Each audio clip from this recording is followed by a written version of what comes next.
Trying to make something from nothing, get it to live, always the topic of discussion. Moves I've been making, no time to be wasting. Times that we living in, it's time to awaken. I get frustrated, I lose patience. Admitted at times I could be high maintenance, and there they feel all attitude is a fragrance. Stay in your lane, these lanes need home training. Fuck about a fake and the lies they claiming. As I remain playing my part in the game, making it to the top of the chain. Always put my heart in from the start like Coca chips.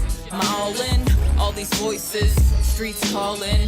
Hard to acknowledge, we're booking street knowledge. Another day, another dollar. I don't really wanna hear about problems. Can't live with them, can't live without them. Doing what I gotta do to make it from the bottom. Another day, another dollar. I don't really wanna hear about problems. Can't live with them, can't live without them. Doing what I gotta do to make it from the bottom. Can't live with them, can't live without them. How could one not be too cynical? Lord knows what I did for a cent or two. Non-stop with the arsenal, no interval.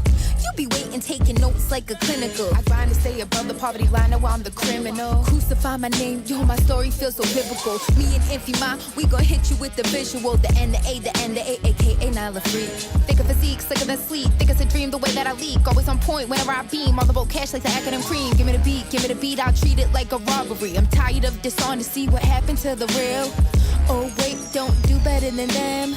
Oh wait, you can't do better than them. Another day, another dollar. I don't really wanna hear about problems. Can't live with them, can't live without them. Doing what I gotta do to make it from the bottom. Another day, another dollar. I don't really wanna hear about problems. Can't live with them, can't live without them. Doing what I gotta do to make it from the bottom.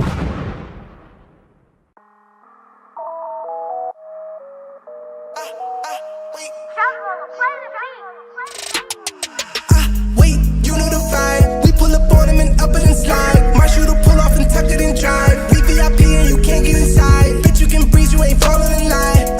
Wait, don't got no type. Wait, give her the pipe. Killing the death till I go to the light. Bustle the please, get out of my sight. Man, that's a filter, don't fall for the hype. We made $1 million on pills in the white. Get to the money, we stacking it high. Sick with the head, she be giving me life. Pay me my money, ain't saying it twice. Wait, save your advice. Don't talk to me, bitch, let you talk to me nice. Mask, got a bag on me, can't see it from the speed. Pass, catching bodies for free, Follow with a ski mask. Got a bag on me, can't see it from the speed. Pass, catching bodies for free, Coming with a bag till I fill it up. Pull up, pump 6, you fill it up. All gas, how you want it, we gon' give it up. 100 million in the bank, I really want. Bitch, fuck it, only on it till we get enough. I swear I really love it till I get enough. Working bad, intervention, what she really want. Silly me, I was thinking it was really love. I was fighting these demons and all this plotting and scheming. Don't even speak when you see me. It costs money to beat me. I put your face on the TV. How she gon' love me and leave me? I swear the hating is easy. You ain't from nothing to feed me. Heard it was hype now. See me and pipe down. You got it right now. Fuck it later, man. I need it right now. I didn't really sleeping on me. They need a nightgown. Pull up in the Benz, dip.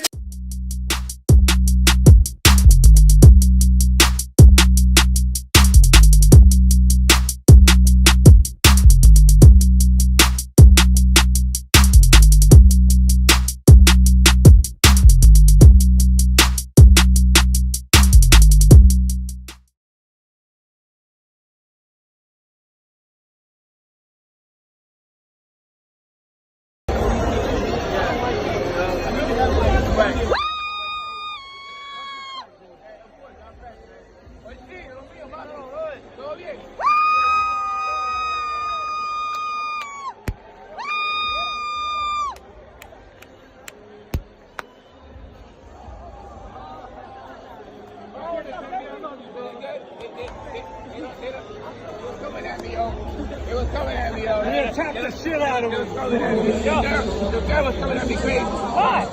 Wait, take a picture right now. Man,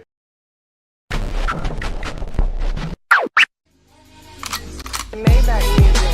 Can anybody out there hear me? Hear me? 'Cause I just wanna...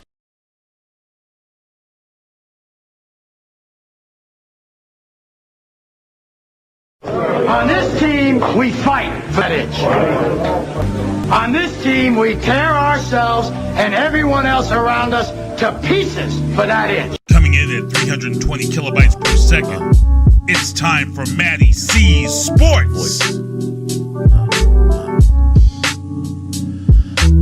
What the fuck is up? They ain't touching me for nothing. Gang shit is not my business. I ain't not the one to fuck with. All right, everybody. MattieC Sports. I'm here with Shaun Shubert, Muay Thai's killer, and recently retired, but semi. We'll say it in the coaching aspect, you're still here, but competitive wise, you're just going out at that unbelievable Cage Titans 62 in a Shaun Shubert fashion. So, dude, how you doing this morning? Thank you, bro. Appreciate it, man. That's awesome. Thanks for having me on. I watched your show grow from like the first couple you did. You caught me at Cage Titans like way back, and you're doing some big stuff now. So it's pretty cool to see you doing the same. So just keep grinding. Fucking, that's what we're doing out here. Appreciate it, bro. Appreciate it. Yeah, brother. So I'm happy to be here, and the news is obviously that I hung up the gloves so that I could keep giving to the sport and bring on a new generation of young fighters and really build my gym up and, bring it to that next level and put myself in my gym where we need to be, and I think that we had a good run, and I was able to get it off the blocks and get things started, and now it's time for the next generation to come up. I've been all over the world and seen the new generation, the next group of upcoming young talent, and it's unbelievable to see, and it really put a cap on where I was standing in the world, on the world stage, and really gave me some perspective into where I am locally, where I am globally, what it would have taken to get to that final boss stage and go to ONE FC or get on those, big international shows. But I feel like I was able to do a lot with my career. I was able to fight locally and rack up some good professional wins, make a little name for myself. I was able to get overseas, fight in Thailand a few times. So, I saw the top of the mountain, and it's pretty awesome. I have to say, Shaun, like, I'm honored and proud of you for just not only what you do inside the ring, but, you've made it so New England kids and, even teaching adults this sport and really, really making this sport big here. And, I mean, you made Bear, Vermont a very popular place now with what you did up there. And, you've done a lot of things. And even the spinning forearm you had in that victory, that it was just, it's amazing to see what you've done, and especially for the youth. And I mean, I've seen you at NEDYL, and I've seen, how you coach one of your kids that was there. And like, the good thing about you is you're not like, oh, you have to do this, blah, blah, blah. Like, you're very calm and collected. You're cool with it. And I see that your students really take a liking to how you coach and how you care so much about them. So I give you big props on that. And, what I say to this is, because you're doing this for the kids, I mean, is that more like gratifying than you getting a win in the ring right now? Yeah, I would say that big time. I'm kind of here for the fans, especially at this point where I am in my career, right? When I started fighting, I did it selfishly because it was a hobby, and I was going to years of karate and years of martial arts training. And then when the UFC broke in the 90s, I started grappling with all the other guys that were catching the wave. And martial arts was a real big part of my life, keeping me out of trouble the best that it could, and also when I was in trouble, it gave me that kind of sanctuary to fall back to, that safe place that, it helped me build. And that's actually how I got the biggest start and how I got into owning the gym, and somebody gave me a second chance, and martial arts was the avenue. And it was kind of like, am I going to fall apart because I got in a little bump in the road and got into some trouble, or am I going to pick up the pieces, tighten my bootstraps, and get to work and make something of a second chance, right? So people waste second chances all the time, and I took my opportunity and ran with it and saw the value in it. And, you know, like I said, like when I first met you at Cage Titans, you know, we chopped it up for a minute, and then I was like, oh, hey, come on the show. And then I got a really good insight that, hey, there's more. Like, people need to understand there's more than the UFC. There's all different types of MMA things, such as Cage Titans and No Boundary. And, you know, like they have Muay Thai events in Melrose. They always take over. Is it an auditorium or a ballroom? I don't know. It's an auditorium. Yeah, they're auditorium up there. And you know, like you said, I mean, you've built it to where it has expanded so well in the New England area, and it's just good to see that you yourself introduced Small Glove pretty much here at Cage Titans, and there has been Muay Thai fights at Cage Titans itself, and you know, things like that. But I feel like guys like you and Chip Pollard have really expanded it here in this state, especially, to show people like, hey, there's more than this. There's more than UFC. There's more than grappling. And you know, like, that's not really shown sometimes as well. Like, some people don't know there's karate combat where they go into the pit, or things like that. And you know, I think that it should be well known, you know, even though I don't understand karate combat with their fucking coins and whatever the case may be. But, you know, so for Muay Thai yourself, I mean, going to Thailand, that's like the mecca of Muay Thai. So, like, did you take stuff from visiting there and visiting various things to really gain, how should I say it? Gain more, things in New England, like more tools to get it spread out in the New England region? You yourself, and you know, Chip's probably doing the same exact thing, because he's got a nice gym too, and he just started out with his new gym, and you got your gym as well. Sure. And he's in Thailand right now, and he's fighting for the WBC in Canada, coming up soon. He just finished up in Thailand. I believe he's flying right from Thailand to Canada to fight for WBC. So Chip's getting after it. So good luck out there, Chip. Definitely, if he sees this, or if anybody's sharing it on social media, which you should be, you know.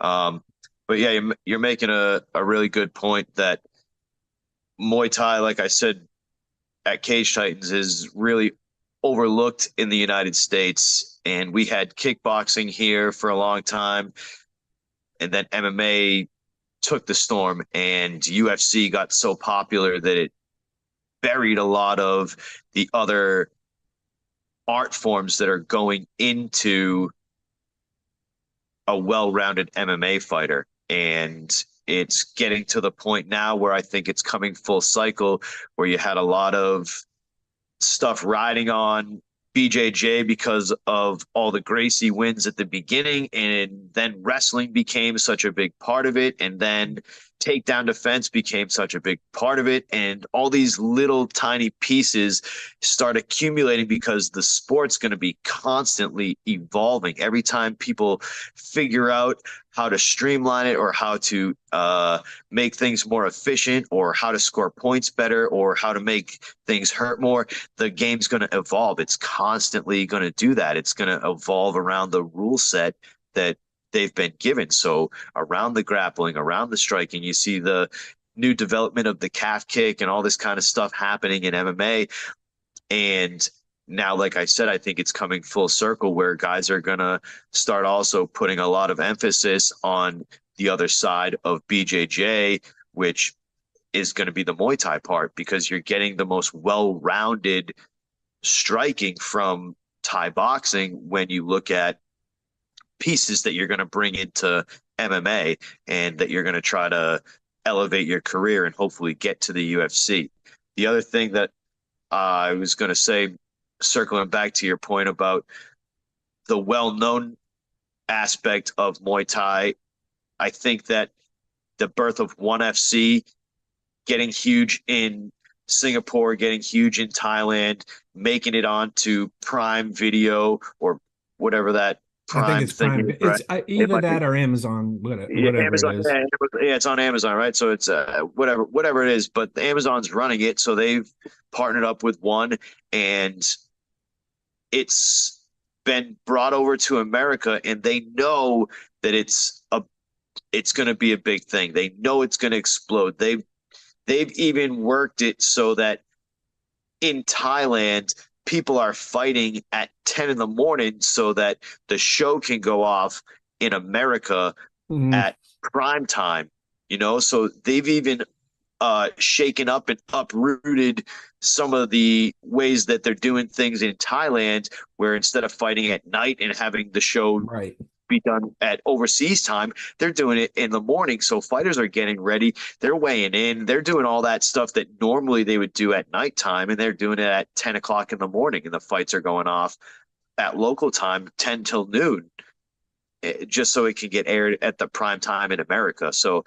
I think you will start slowly seeing a boost in Muay Thai. I think that you're going to start seeing people recognize the pieces of it in MMA. I think that you're going to see it explode over here with ONE, and people are going to try to catch that train and either be the gym owner or be the fighter or be the promoter that's doing more Muay Thai shows. And the fans are going to start seeing that, especially with small gloves on, it's very similar to MMA, and it's very exciting, and there's no stalemating, and there's no takedowns where guys are going to lay on the floor and it's hard to see, or unless you know jiu-jitsu, you have no idea what you're looking at.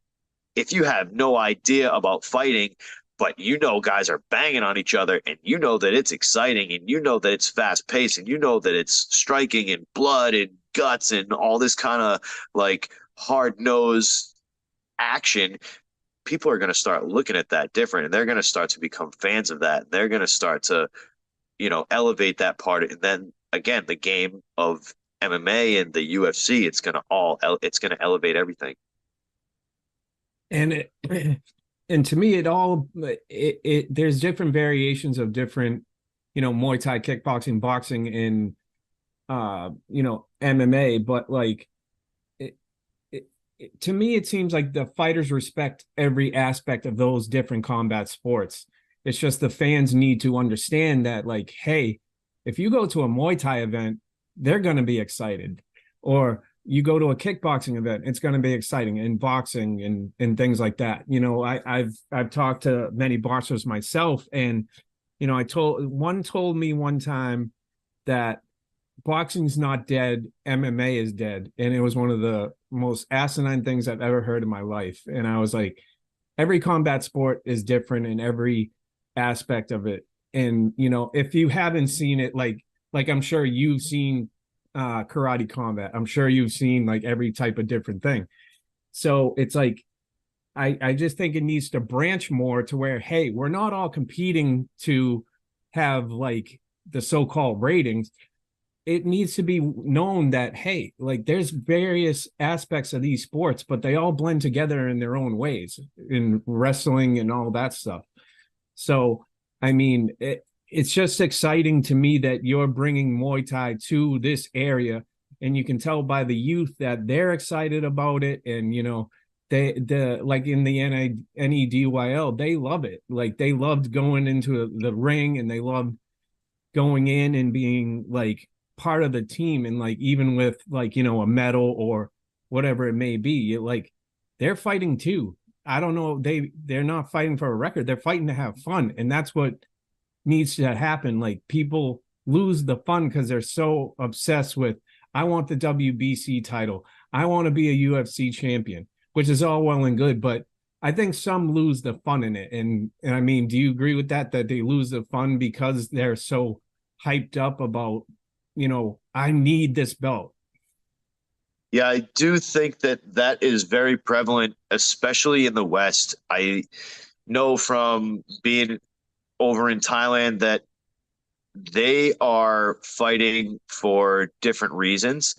And it is so ingrained in their culture and in their history that they're proud to be fighting on any level. And some of them are there to make it to the next step, but usually the next step is more money or food or some other things like that, where the record is irrelevant, and getting to the the next level is more about the pay scale and the pride uh, of fighting Muay Thai and bringing that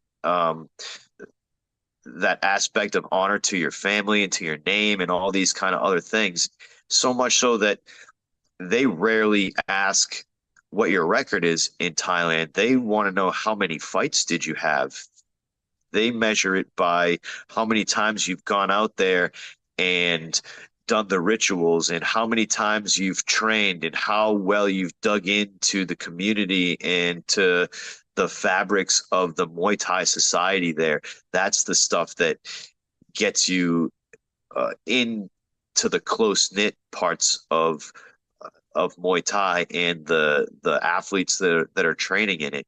And only in America are we more concerned about the famous part and making it. And every fighter that fights on a local promotion or that fights amateur and wins a medal or wins a belt is putting it on their social media story and putting it in their bio like they're the next guy that should go on the Wheaties box, right? So yeah, it's become more about the pictures and more about the chasing the fame part, and less about the journey and less about what Muay Thai is giving back to you, and boxing too, and MMA too, and any kind of sport where you're doing something really difficult and you need to stay in shape or you need to remain disciplined or any of that.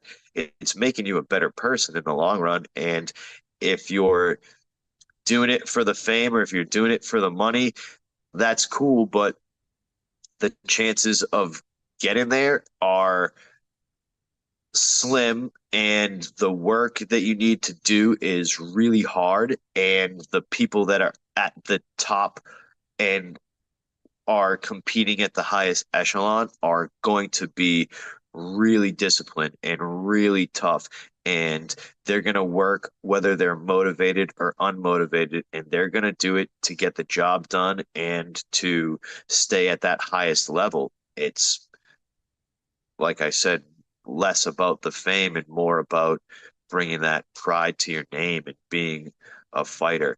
And I suppose some promoters know that, and they'll use that to make money and exploit the fighters. And it's on the fighters to be smart about it and, you know, make the right moves in their careers. And I totally agree with that. And not just you in the New England area, like I said, Chip's doing it for his fighters, you're doing it for your fighters. Citadel with Zavi and Eric Nosros and all those there's guys. A lot of good guys. There's a lot of gyms. Yeah, it's a very tight community, and New England for martial arts schools is one of the most saturated areas. There are a ton of good schools. There are a ton of good coaches. And that was part of what I knew when I started this school and when I started fighting and when I became an amateur. And I kept hitting these hurdles and being successful, but also being aware that the guys next to me owned gyms and they were in the competition and they're out here trying to make it for themselves. And it was important for me to keep raising the bar and elevating the gym to the next level because the people around me are elevating. So my gym is in the middle of Joe Lozon's, one of the top, most recognized UFC vets of our time, and he's from this area. His gym's less than 2 miles down the street. Chip, same thing, right? WBC world champion, 10 times over, Grand Prix champion, defended every belt. He's fighting for WBC now. There has to be something for me to be able to be the neighbor of those guys. Otherwise, I get overlooked. Otherwise, I get washed over. So I had to do what I did to make a name for myself and to bring notoriety to my school and to be able to stand next to these giants and say, I'm good enough to, I'm a good enough coach to give people the information. I'm a good enough fighter to stand and compete with guys that train out of these gyms. So I'm good enough to be your neighbor. I'm good enough to be on the block with the big dogs. I'm good enough to be in the conversation when people are talking about, hey, where should I go in this area? That's what I was fighting for. That's what I had worked so hard to get. And I think the best thing I've heard in an interview was Mike Rodriguez talking to me from UFC. He trained at Lozon's a couple of times and interviewed with him, and he said something really good, which I agree with, was in New England as a whole, we don't need to battle each other and fight all each other and talk shit like your gym sucks and you suck and this, that, and the third, where it should be a family, a community. Yeah, we'll fight each other, but we'll keep it like that. We won't bring hate to each other, because it's so geographically there's the Northeast New England area. Then you can travel across, like, for example, like in the UFC, you have to go to Vegas or you go to wherever they go. Like John Shanis went to Australia, Peter Barrett went to Vegas. Like, there's more to expand. And like yourself, you've been to Thailand. Chip's is in Thailand. He's going to Canada. Like, all of you guys are representing New England, and it's just like there doesn't need to be a battle between local areas. Like, oh, those guys in Maine are assholes, those guys in Vermont are assholes. Like, it should be a tight-knit community. And it sucks to see, like, when they just go back and forth. It's like, dude, that's your neighbor. Like you were saying, like, that's your neighbor. Like, you're next to Lozon's, you're next to Chip. Like, that's the great thing about you guys, is like, you're in Lakeville, you're in Lakeville MMA's with you. Lozon's is over here. Gracie's over here. Sorry, Bruno, but I forget the name of your gym. There's just so many different places here where everybody's like cordial and good with each other. So it's like, it should be that way here in New England. Yeah, there's something to be said for that. And I believe truly that if New England got together and turned on the rest of the world, that we'd be a problem for sure, right? The other side to that is that people that own businesses here are fighting for their piece of the pie. And the pool of fighters here is small when you look at the scope of it, and getting out is tough to do because fighters, especially amateurs, are paying their own way. These guys are paying their own medical bills. They're paying for their own licenses. They're paying for their own training. They're paying for their own food. Sometimes they're paying for their own travel, their own hotel rooms, you name it. It's very rare that an amateur is getting all these kind of amenities. And even as a pro fighter, unless you're in some of the top level promotions, These guys are paying bare minimum to get you there. They're paying bare minimum for you to be there or to travel there or whatever the case is.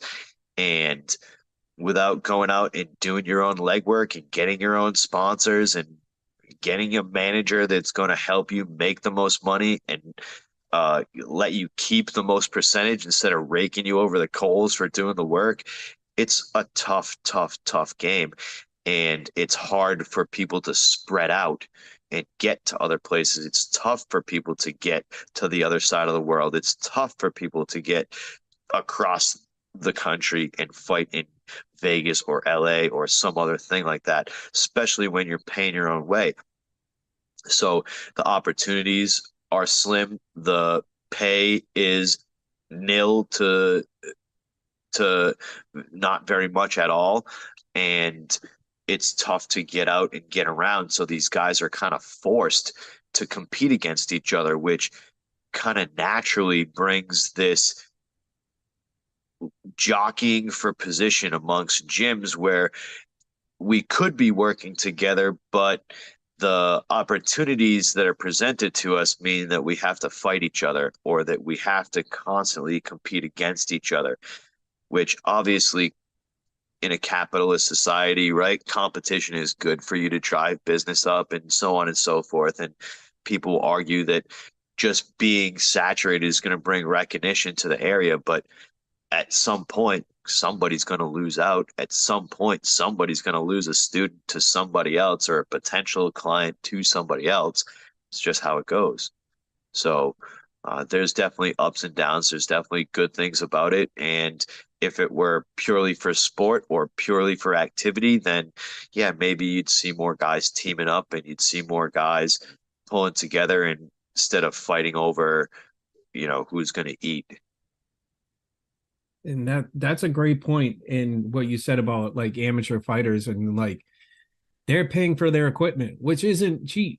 They're even to their tape to wrap up. And I'm good with a couple of professional boxers, and they're not. Everybody thinks they just climb in the ring, like with you guys too, climb in the ring and get all our gear and we're ready. No, you got so much money you have to put in just equipment to fight, licenses, like boots for boxers, or MMA, you need the shorts. And that's why like some people don't understand, well, how come it's so much, how come they put so much money on their to put their name on a shirt or put their name on a banner? Well, they're trying to eat, like you said. And not only that, like if you want to support them, you do that. To compete. They're trying to pay their doctor bill. They're trying to pay for their food so that they can get in shape, so that they can cut weight, or they could travel and have gas money because it takes time to be in the gym, putting in the work where you're missing shifts at your job where you're making money. Right. Yeah. So when guys are going out looking for sponsors, or guys are looking to make the most on their purse, or guys are looking out to get a knockout bonus or whatever the case is, they're looking to break even sometimes. That was like a good outing as an amateur fighter if I could sell enough tickets to pay my medical bills. A lot of these guys have part-time jobs and they're doing this to try to make it, or they're working lower class jobs so that they can put all their love and energy into being in the gym, right? Where they're not making as much money. They're taking, jobs that high school kids are getting, where it takes like no thinking or no skill, and they don't care because they're just trying to get the hours in so they can eat, so they can go to the gym, so they can pay their doctor bill. A lot of these cats have no health insurance. I had no health insurance for years while I was fighting. I was paying out of pocket to have a physical, to have my blood work run for decades. And it's the same thing for a lot of these cats where their jobs are not supplying them with health insurance. They're not doing jobs where they get benefits. They're doing jobs where they can make their own schedule or do part-time hours or fit in where they can go to the gym. That's what they're working for. They're working so they can get out of there to go to the gym. So, these guys are putting a lot of dedication into the craft, into the sport, into being entertainers, and everybody's fighting for a different reason. Some people are fighting for the fame. Some people are doing it for the money. Some people are doing it to get to the next level. Some people are doing it for therapy, you name it. And, some guys are even taking it out as their, like you said, part-time jobs and all that shit. And then, they're doing it. They're even paying other gyms. They're not just going to one specific gym. They're going to like 3 different gyms. 100%. So they're paying those guys too. So yeah. It's a sport that people see on TV or go to these events, and they have no idea what their backgrounds are behind the scenes of how they need to get to where they need to be. And not that they need to tell that story, but I mean, it's amazing what fighters do to scrap and get that food and get that win or fight for their. They don't need to tell the story, but it's a part of everybody's story. Right. Whether you're well off or you're somebody that has to grind their way up, it's irrelevant. You still got to pay for it. You still got to put in the time. You still got to be on the mat. You still got to do the work, right? So that's where the game, the sport, martial arts, whatever, it levels everybody out. It makes everybody equal because it doesn't matter. You still got to pay the bill. And once you pay the bill, then you got to do the work. So that's where it makes everybody equal. And what I see a lot of, especially overseas, is in the gyms, it's driving that community. It's driving that bond between the teams and the fighters and the athletes and the coaches, because it's a hard thing that everybody is doing together. Even though you're in there by yourself, that your buddy's going in next, or that they went in last week, or they're going in next week, or whatever the case is. And that camaraderie is a big thing. Being there for each other is a big thing. That's amazing, man. And, a common friend to you and I told me about his visit to Thailand and, going to these events in these massive ass stadiums, like massive, and they're betting right in front of you. There's no DraftKings right there in those fights. They're betting on the side, and they're like, yeah, the odds are changing as the fight's happening. The odds are changing as things are progressing, as the speed increases, as guys are getting cut, as there's more blood, as there's more sweat, as there's more striking being exchanged and whatever have you. Then whoever's leading the betting is changing the odds and changing the fighters and taking new bets, and people are throwing more money down and changing what they want to say and betting from round to round to round until the fight's over and all that kind of stuff. And the fighters know it too. It's part of the game, right? And like I said, over there, they're fighting for money.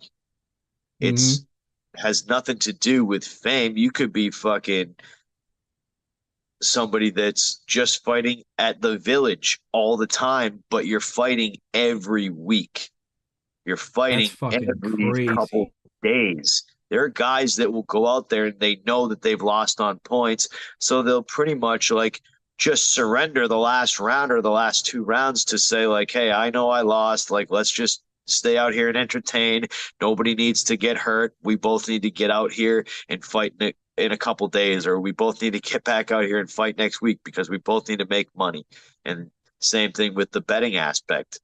Guys know that people are betting on them.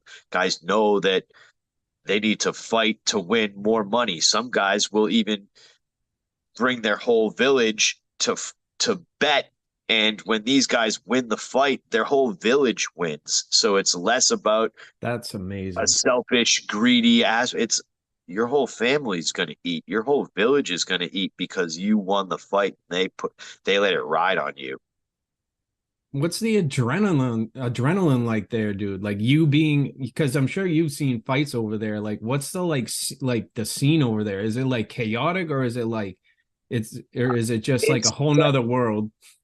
I would say the intensity is definitely higher, but the the culture is so ingrained with Muay Thai that they respect the sport, they respect the fighters, they respect all aspects of it to the fullest degree, where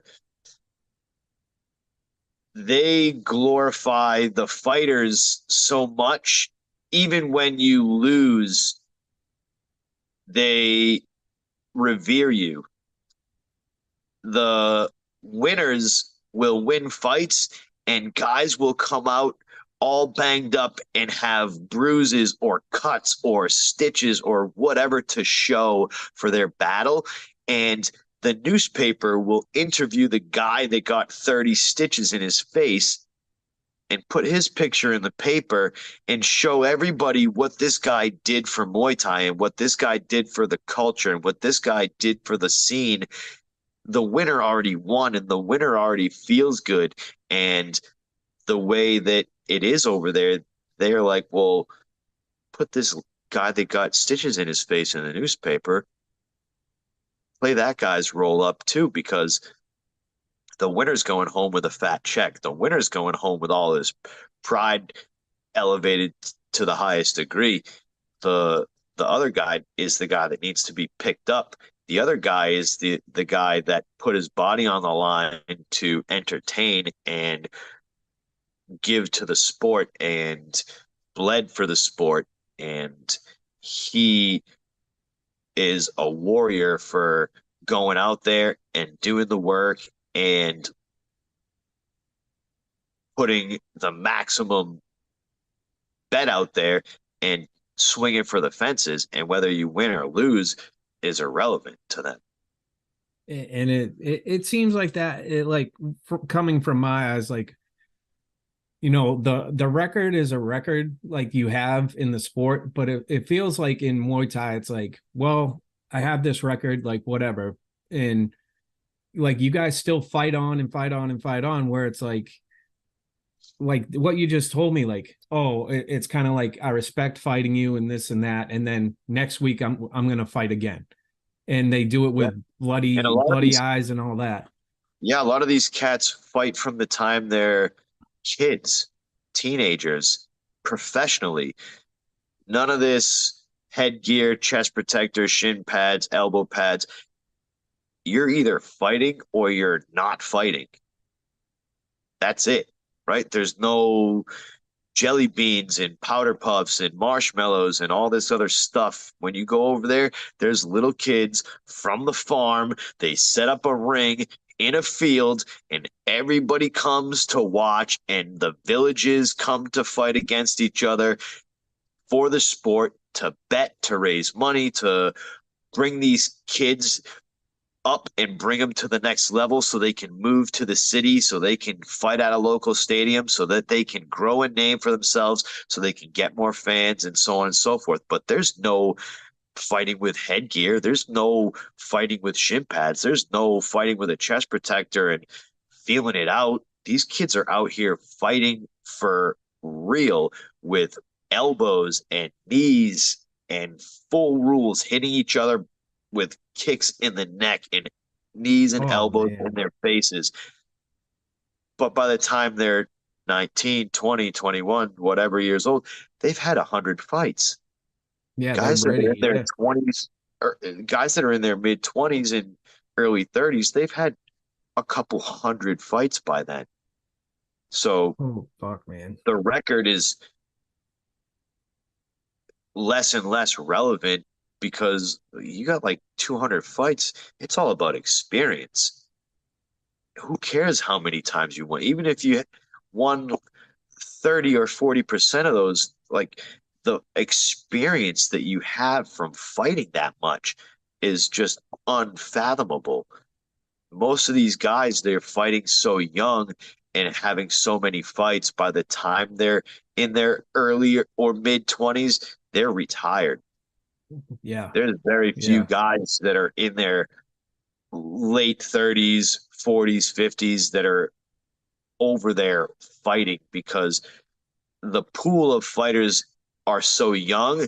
They're so youthful, strong, vibrant, whatever you want to say, that youth gives you, that it's hard to fucking keep up when you're over 25 and these guys are running 10K every morning and these guys are doing double sessions for 2 hours every day. It's unreal. You gotta be young to fit in. And it's like now in over here, it's like your average prime is like, I don't know, like you're considered old between 25 and 30. Well, yeah, because the sport is so demanding and the kids are so young that they're getting brought up in it. Now they're brought up in the sport that, you know, they're 5, 6, 7 years old. There's no more karate. I mean, there is, but most kids are doing combat sports. Most kids are wrestling, doing jiu-jitsu, boxing, doing some kind of MMA or kickboxing or Muay Thai, because the part of combat sports versus a lot of the karate schools are more functional. They're doing stuff that works in real time. They're doing stuff that's physical and that has resistance built into it. Exactly. Right? So a lot of the kids are getting that at a young age now, and it's built in and it's streamlined from the 90s and the early 2000s. It's all efficient now. So when kids are learning striking, when kids are learning jiu-jitsu and wrestling, they're learning it like how it is now, not from how it used to be. It's evolved so much and it's so fast-paced and it's so functional that when these kids are 18, 19, if you have missed the boat in getting an early start, then by the time you're 25, it's going to be tough to keep up. It's going to be tough to catch up. It's going to be tough to get to that level where these kids are that started when they were young and now they're in their prime. You got to be, you know, either fighting a scrub or understanding that, like, you gotta figure out, like, where's the cutoff. And that's the thing, like me myself, like talking with my 5-year-old daughter, I'm like, do you want to learn like stuff like this? Because it's amazing when you meet people like yourself. Like I could be like, hey, I can contact Shaun Shubert, maybe he can help me out with this, or maybe I can call Peter Barrett, maybe he can help me with this, Joe Lozon, whoever. Like I can call. That's what's great about this sport. Like is nobody's out there to be like, oh, hey, well, like be a mean person about it. They can say, hey, I can send you over to this person and they can teach your daughter how to do this and that and the third. And that's what I love about combat sports is everybody thinks like, oh, like to me, myself, they're like, oh, well, you know, you talk to them, like, are they mean? I was like, no, they're literally the nicest people ever. Just, I wouldn't go in the cage, but like, you know what I mean? Like that's what's great. And like with your program with kids, like what's the best thing like they get from you? And like, what's the thing what tools do you want to give to your kids that are at your gym? I'd say a practical understanding of the sport and how to be effective. What I'm teaching these kids is more than just the moves, because everybody's teaching the moves. Everybody's teaching punching. Everybody's teaching kicking. So when I teach the fundamentals, I approach it in a tactical way that gives people a place to put everything. It gives them a way to organize their thoughts, and it gives them a way to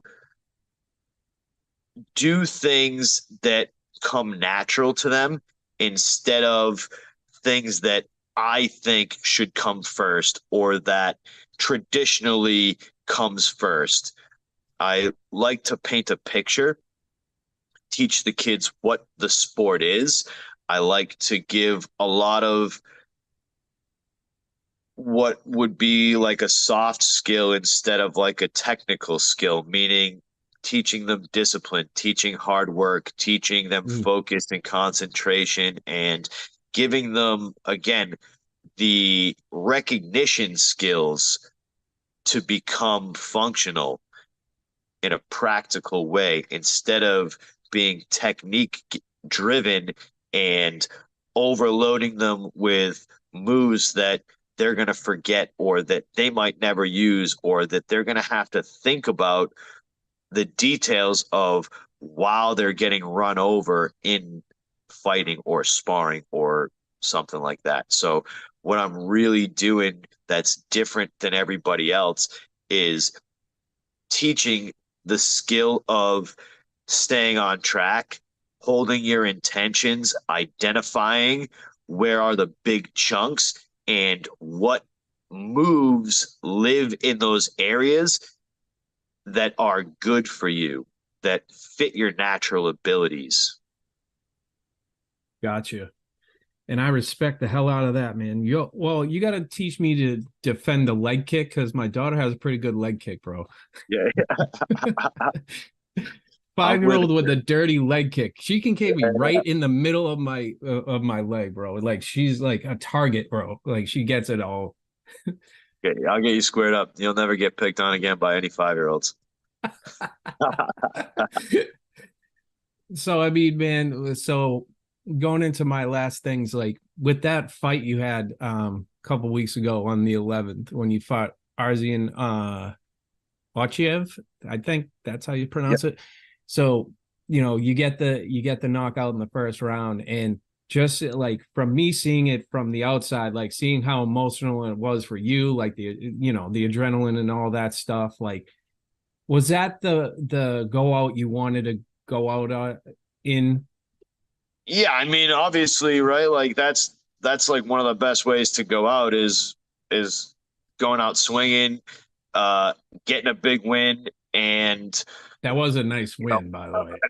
Knockout's like the best win you can get, right? It's like, yeah, do you want to win with like a single, or do you want to win with a grand slam? So like, yeah, could I have gone out there and like gone tit for tat with this cat and stayed out there and played the game and made it really technical and whatever? Like, yeah, maybe, but like, who wants to go out with like a like an RBI? I want to go out with a home run. I want to go out with a grand slam. I want to go out with fireworks, right? So a lot of people made the comment to me, and it really kind of resonated with like cover to cover, man. Like, go out the way you came in, right? Like, you came in this game like knocking dudes out, spinning like a tornado and like bleeding all over the place. Like, don't go out like like a lamb. Like, go out the same way you came in. Like, let everybody know, like, hey, dude, I'm still here. I'm still ferocious.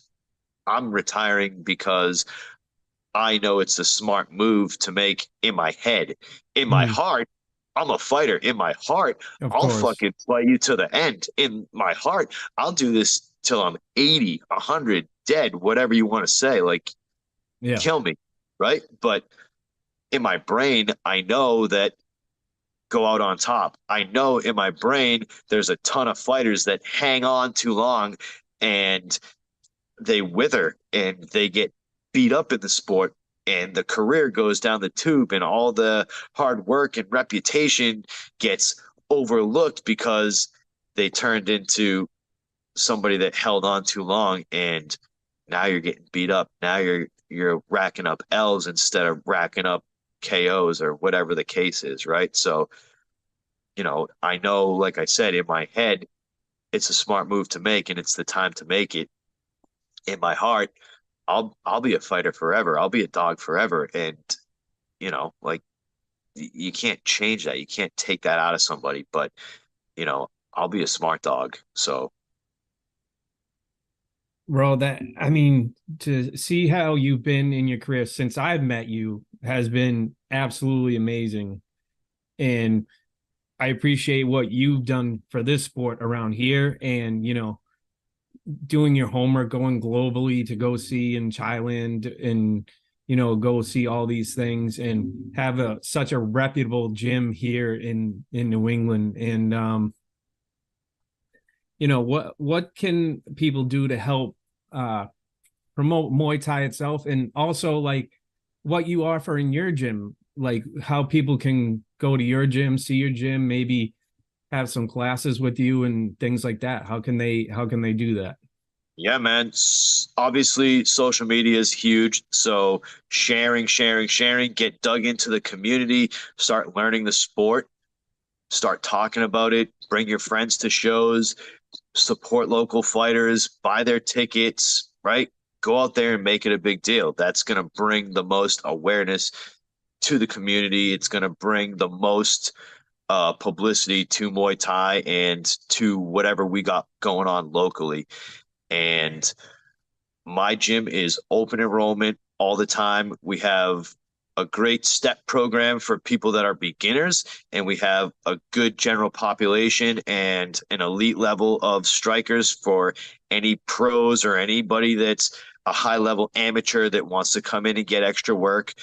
We keep everybody safe. We keep everything moving correct. I start kids at age 5, and there's a path for them to go from youth, junior, into teens, into an adult program, into fighters.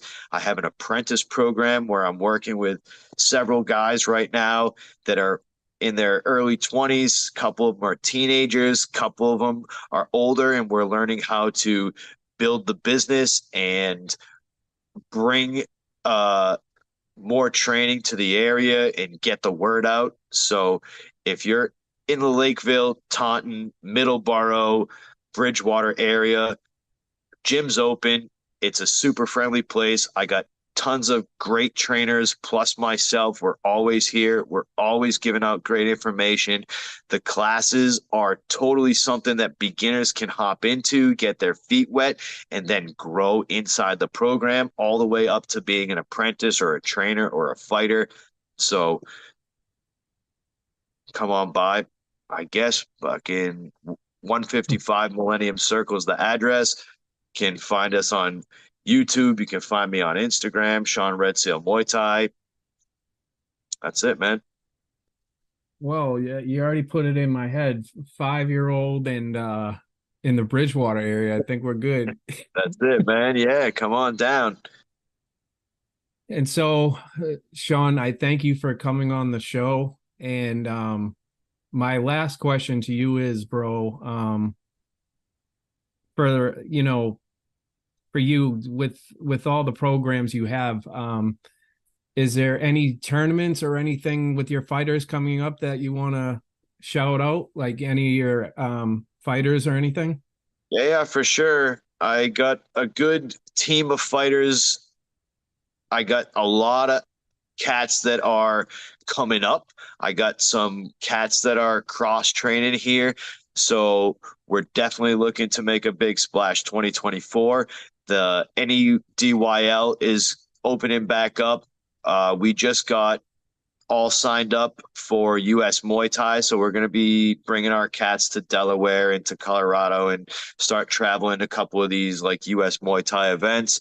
And yeah, man, just keep your eyes open. Like I said, follow me on Instagram, Shaun Red Seal Muay Thai. I'm going to be constantly updated. I'm going to be spending so much more time as a coach bringing my fighters up and spotlighting these cats. We have a ton of young talent here, and I'm super excited to have the opportunity to fall back on that.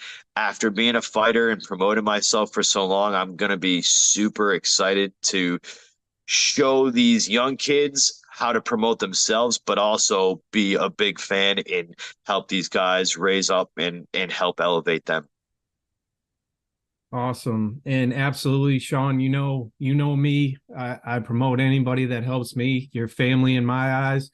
So, man, everybody check out Shaun and his Red Seal Muay Thai.